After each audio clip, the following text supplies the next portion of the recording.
Carlos Ramirez, owner of NVS Audio in Roselle, New Jersey.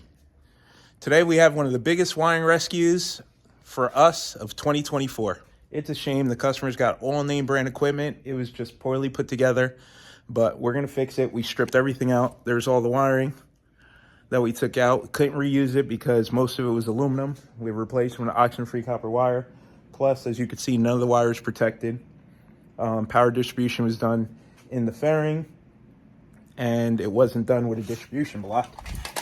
So we have 4 gauge going in, and then we turned a single fuse holder into a distribution block using tape. And the funny part is, so this is power going in, no distribution block. For ground, they used a 4-way distribution block with only 2 wires in it. But we're gonna take care of it, we're gonna knock it out. We're gonna run all new oxygen-free copper wire. We're gonna solder all the factory connectors back together. And then we're gonna use our plug and play harness, and then we're gonna go from the front to back and systematically put it back together properly. It's gonna be nice. What the heck is going on in here? So we got some aluminum fuse holder in the fairing. Amplifier just sort of hanging out.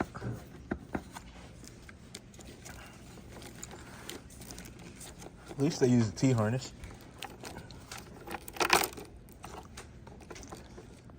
Looks like a Joshua job.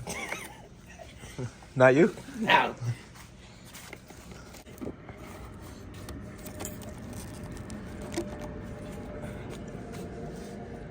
Some expensive ass equipment.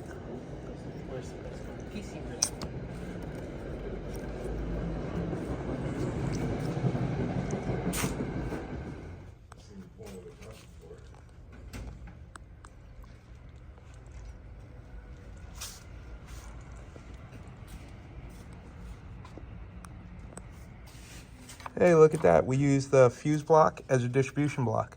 1 wire in, 2 wires out. Custom. Even says speaker wire, and they're using it to power the amplifier. And then you have good wire on this side, Rockford Fosgate oxygen-free copper wire, and El Cheapo Special. And the award for the thinnest speaker wires goes to whatever shop that is. Holy crap. Look how much room there is in that hole.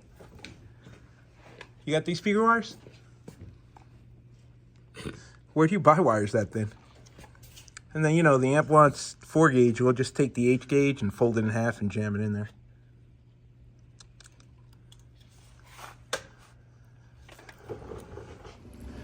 So normally, when we see a terrible install, they normally have some cheap speakers or entry-level amplifiers. Not the case.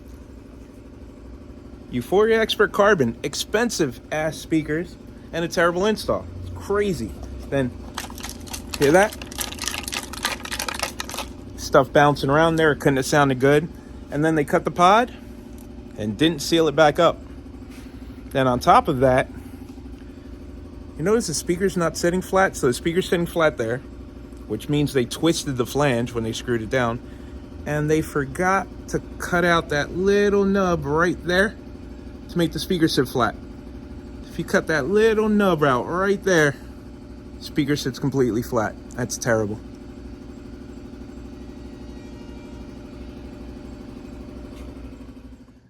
So they had this amp jammed in there this way, when all they had to do is remove the factory boom audio rack. 2 screws on the side, one there, and that frees up the space. And then look at this. They're using like 20 gauge wiring when the amplifier takes 8 gauge speaker wiring. And then on the power side, the amplifier set up for 4 gauge. They ran 8 gauge, and look at the way the screw is just destroying that wire. Look at all the space left in the hole. Look at that. Terrible. Now, all they had to do was remove this rack, and this amplifier fits under the radio. and then the other one fits on top of the headlight. Or you could use a Lex rack and mount one here and one here. A couple of different ways to do this. Now I'm hoping that the RCA connector is not damaged on the amp. See that? And I don't know what happened to the screw. All good equipment on this bike. Sound digital amplifiers, Euphoria Expert speakers, Diamond Audio speakers, Bema speakers. All super expensive equipment, just poorly put together. He even has a Braille lithium battery. So the client spent the money. He's got all great stuff. It was just put together poorly, but we're gonna fix it. Here's where they cut all the factory wires going to the factory lowers. Now we're gonna have to put all that back together and put a connector back on it.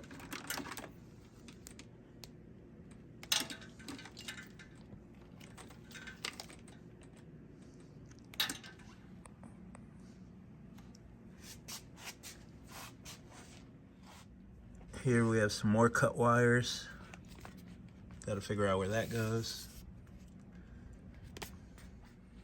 Josh has already started the wiring rescue. So here's our fresh runs of Stinger oxygen-free copper wires to the fairing.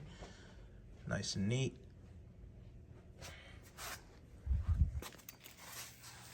It's already starting to look better. So I guess they ran out of wire ties halfway through the install. So they went and got a twisty tie off their Wonder Bread.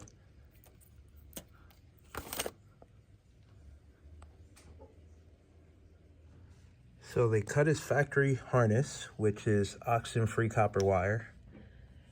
Then they spliced into it with thinner aluminum wire. And now let's check the quality of the connection that's under the tape. Aha! No solder, no connector.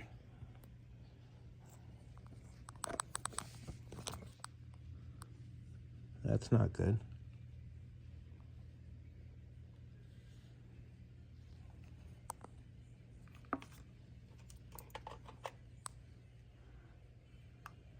Same thing on the other side. Check out this wire management right here.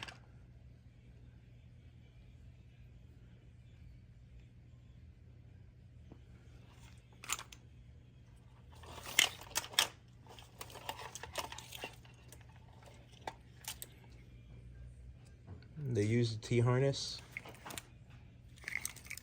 and then they cut it up.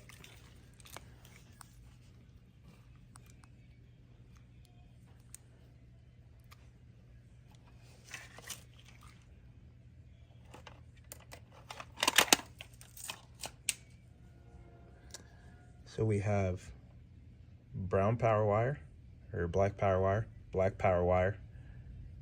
red wire furl, red wire furl. That makes it nice and confusing.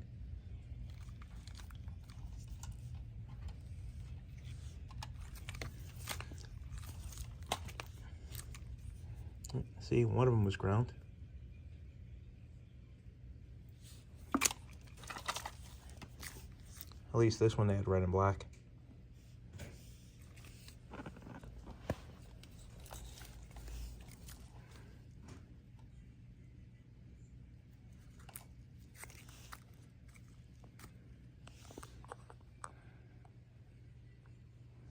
Help.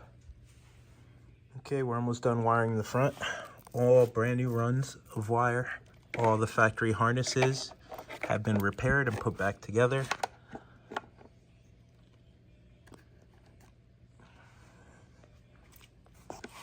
Now we can start putting her back.